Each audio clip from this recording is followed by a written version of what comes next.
I think Great Falls isn't your, I guess, average suburban area. We have a lot of families here are well-to-do.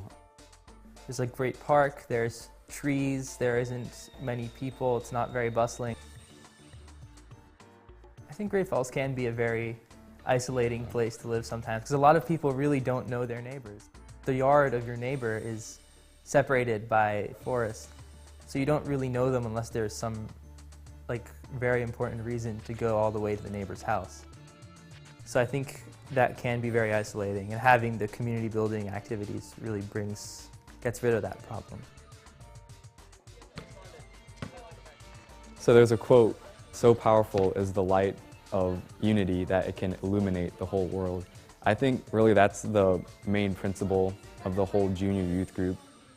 A group of kids, usually aged 12 to 14, come together, and with an animator who serves as their teacher, they talk about how they themselves can create a change in the world. It's about building character and learning the best way to live your life while still having fun, but helping other people as well.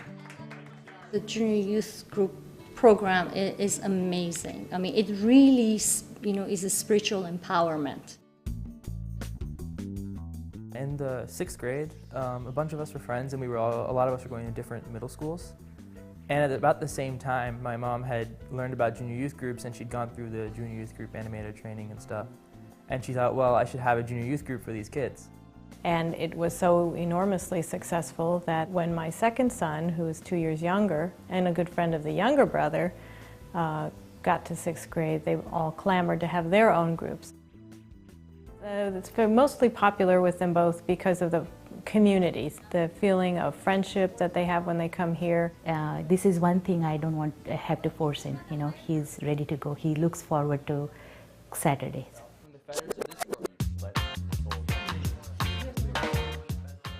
The main stuff that we do during a junior youth group, we go through several books that are basically paths through different steps of spiritual enlightenment and character building. Very simple, very universal lessons that didn't really signal any particular religious faith or any particular doctrine, but were just fables almost, in a way, with a moral to the ending that they could all easily understand, that they could then talk about as it relates to their own lives. Mrs. Chen listens attentively to her grandchildren and then speaks in a loving tone. "I would like to tell you something, and I ask you to think about it carefully.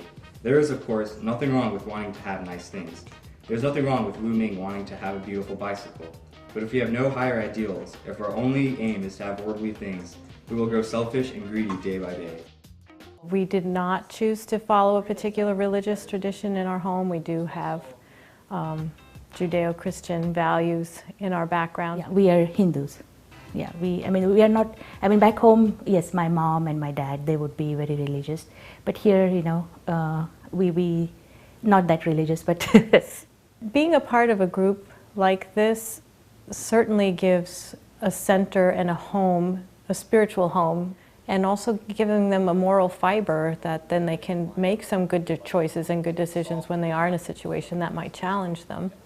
They've already thought through a lot of these things through their classes, through their discussions with their peers, and they've already talked about how would you react in this situation and shared their thoughts back and forth. It develops a courage in them to be different, to live a life of service and promote that. A funny example here. All right, so say you spend your entire life as a poor man helping out your community, so going and volunteering and stuff. So you don't have a lot, but you're continually involved and you're trying to improve the lives of those around you. Or you grow and you become incredibly famous and rich without giving two hoots about anybody else around you, and then you give, say, $3 million back to the community. Which is really better? And I was very happy that it's not just a play group,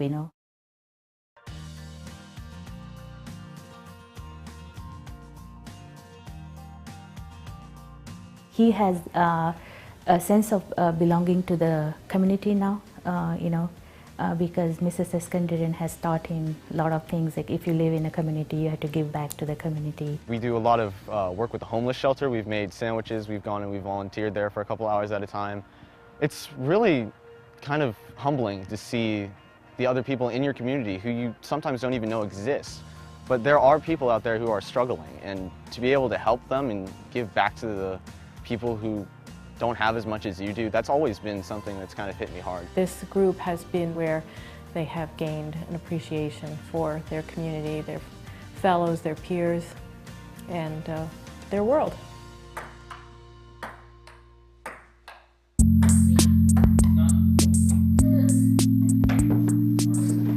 Since Neil has been part of this junior youth group for last 4 or 5 years, one day he comes home and he says, I have an opportunity to become an animator.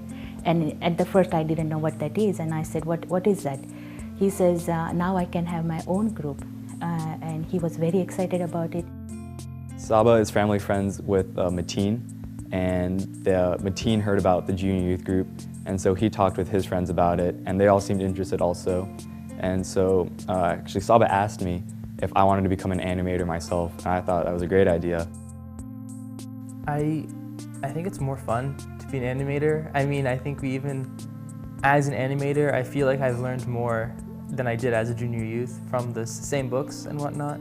It's taught me about how awesome junior youth are. I mean, they're just very dynamic, very energetic, they're very interested in their world, which is not what you always expect.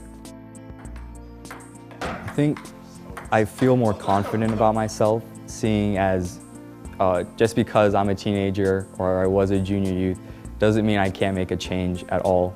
Even the small things help. I think that once you're in a junior youth group, you really understand the value of unity and community, and knowing that when you move on to other pursuits, you'll remember that, and you'll want to, you're in your office, you're running a country or whatever you're doing. I think it has influenced on me on what kind of person I'll be. I think I want to focus on community service as I grow older,